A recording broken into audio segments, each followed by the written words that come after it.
Intambara ishyamiranyije inyeshyamba z'umutwe wa M23 na leta ya Kongo yatumye ibihumbi by'abaturage bo mu duce tuberamo imirwano bahatirwa kuva mu byabo.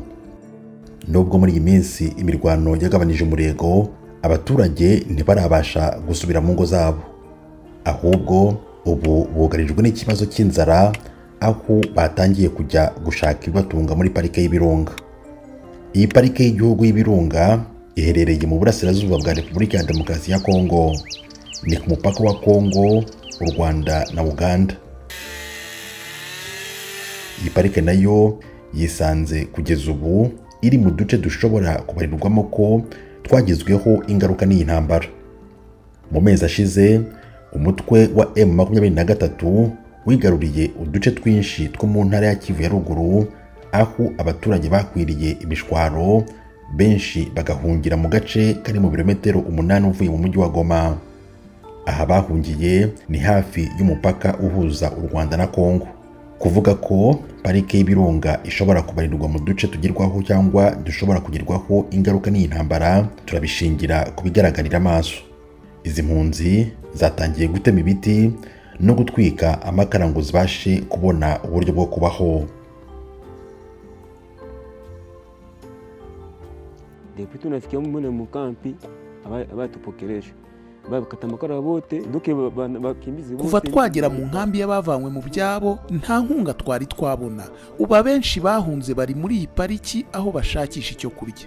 Hashize amezi 3 nta nkunga yari yatugeraho, rero aho kwicwa n'inzara twaje gutema ibiti byo muri pariki. Turifuza gutaha iwacu kuko ubwo twahungaga twataye ibyacu byose, kandi ubu ndibwira ko ibintu byacu byose byibwe ntacyo tuzaramura mu gihe n'inzara igiye kudutsinda.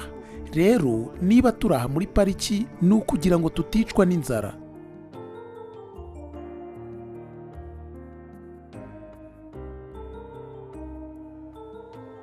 Parike sasa na kwaka birumvikana ko pariki ari ahantu h'ingirakamaro, kandi birumvikana ko mu gihe tugaragara dutema ibiti tuba twishyira mu kaga ko kuzabura umwuka mwiza mu gihe kizaza.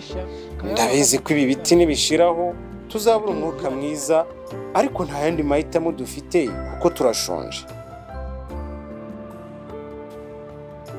Mu gihe nta cyakorwa ngo ikibazo cy'izi mpunzi cyatewe n'intambara kibonerwa umuti, aha hari ishyamba rya parike y'Ibirunga hazasigara hari imbuga gusa. Ibiti n'ibindi bimera byari muri iri shyamba byagaragaraga nk'ibitoshye bimeze neza. Mu mezi 2 ashize, hegitari zirenga 200 zimaze kwangizwa bikomeye. C'est vraiment une situation qui nous préoccupe beaucoup. Parce que comme vous le savez, iki ni ikibazo kiduhangayikishije cyane kuko nk'uko mubizi, Nyiragongo ni hamwe mu hakurura abakerarugendo. Iyi parike y'Ibirunga ni ahantu hakurura abakerarugendo, kandi iri shyamba rihakikije ryatumaga iyi pariki irushaho kuba nziza, yaba ku banyekongo ubwabo n'abakerarugendo. Il y a un besoin auprès des déplacés, biragaragara ko izi mpunzi hari icyo zikeneye, bakeneye inkwi zo gucana, ariko ku rundi ruhande natwe dufite inshingano zo kurinda pariki. Gusa turi mu bihe bidukomereye, ariko nanone usibye kuba tubona impunzi muri kano gace, ntitugomba no kwirengagiza ko hari abantu bahari bitwaje intwaro.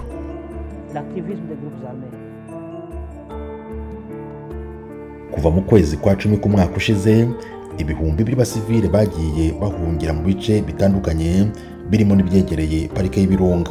Umutwe wa M23 wongeye kubura intwaro mu mpera za 2021 nyuma y'imyaka hafi 10.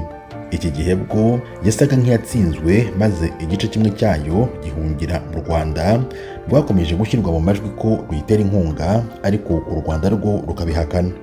Ikindi gice cyahungiye muri Uganda, ibihugu byombi bihana imbibi na Kongo. Aka gace kaberamo imirwano kandi karangwamo undi mutwe wa FDLR nawo witwaza intwaro. Ku rundi ruhande noneho u Rwanda narwo rwumvikana rushinja leta ya Kongo gutera inkunga uyu mutwe, Kongo nayo ikabihakana. Tim Harris Shimwe, Ijwi ry'Amerika.